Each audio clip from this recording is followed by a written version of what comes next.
కుల వివక్షకు వ్యతిరేకంగా అంబేద్కర్ పోరాడారని ఏపీ సీఎం చంద్రబాబు అన్నారు. గుంటూరు జిల్లా తాడికొండ మండలం పొన్నేకల్లులో ఆయన పర్యటించారు.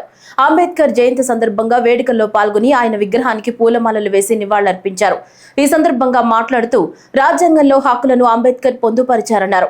దళితులకు తెలుగుదేశం పార్టీ ఎప్పుడూ అండగా ఉంటుందని, ఎస్సీ వర్గానికి చెందిన వ్యక్తిని లోక్సభ స్పీకర్ గా చేసిన పార్టీ తేదేపా అని దళితుల హక్కులు కాపాడాలని ఆదేశాలు ఇచ్చామని, సొంతూరులోనే బంగారు భవిష్యత్ ఉందని యువత ప్రస్తుతం భావిస్తున్నారని, పేదలకు అండగా ఉంటారని అందరికీ హామీ ఇస్తున్నామని చంద్రబాబు అన్నారు. 21 లక్షల పేద ఎస్సీ ఎస్టీ కుటుంబాలున్నాయి. వీళ్ళందరి కోసం 200 యూనిట్లు కరెంటు ఉచితంగా ఇస్తున్నాం. ఇప్పుడు కొత్తగా ఒక స్కీమ్ తీసుకొచ్చాను.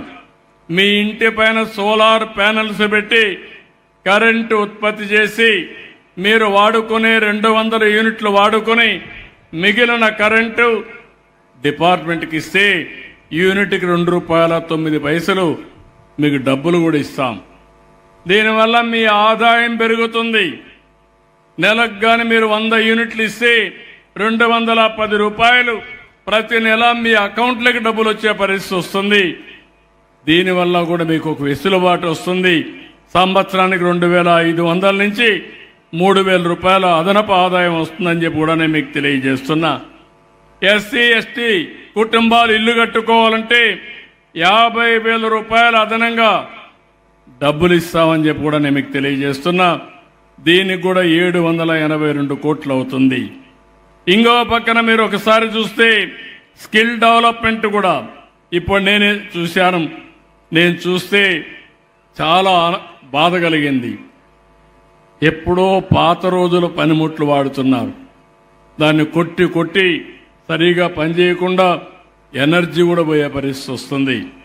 ఇప్పుడు ఆధునికమైన పనిముట్లు వచ్చాయి. ఇంకో పక్క నైపుణ్యాన్ని పెంచుకునే అవకాశాలు వచ్చాయి. ఈరోజు శారీరక కష్టం అవసరం లేదు, తెలివితేటలతో పనిచేసే పరిస్థితి వచ్చింది. అలాంటి పనులు వచ్చినప్పుడు వారిలో కూడా చైతన్యం తేవడం, వారికి కావలసిన విధంగా అండగా నిలబడవలసిన బాధ్యత మనందరిపైన ఉంది. ఇక్కడ ఒక విషయం మీ అందరి దృష్టికి తీసుకొస్తున్నాను. ఈరోజు మీరు ఒక్కసారి చూస్తే అంబేద్కర్ గారు ఒక మాట అంటారు, ఏ సమాజం యొక్క పురోగతి అయినా ఆ సమాజంలోని బలహీన వర్గాల పురోగతిపై ఆధారపడుతుంది. అంటే ఈరోజు ఈ ఊరుంది, ఒక 10 మంది విదేశాల్లో ఉన్నారు, కొంతమంది గుంటూరులో ఉన్నారు, కొంతమంది ఈ ఊర్లో కూడా భూములు పెట్టుకొని ₹10 సంపాదించారు. కొంతమంది ఎస్సీ కుటుంబాల్లో, బీసీ కుటుంబాల్లో, అగ్రవర్ణాల్లో తినడానికి తిండి లేకుండా, పిల్లల్ని చదివించుకోలేక అవస్థపడే పరిస్థితికి వచ్చారు.